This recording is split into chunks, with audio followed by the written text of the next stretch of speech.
ጋይስ አንድ ጥያቄ ልጠይቃችሁ። ኑሮን ለማሸነፍ ከፈለጋችሁ ከሀብታሞች ጋር አትዋሉ። የምሬን ነው የምላችሁ። አጫዋች ነው እንጂ የሚያደርጓችሁ ሙያ አያስተምሯችሁም። ተስፋ ከቆረጡ ሰዎች ጋርም አትዋሉ። ሙሉ ለሙሉ ፍላጎታችሁን ይቀንሱባችኋልና። ዘመድም ሆነ ጓደኛ ጋር አብዝተህ አትሂድ። የሰው ቤት የሰው መሆኑን እወቅ።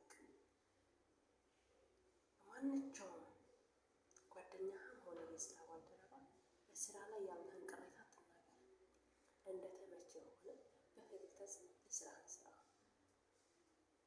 የበታችነት የሚሰማው ሁሌም ባንተ ስራ ላይ ይተቻል።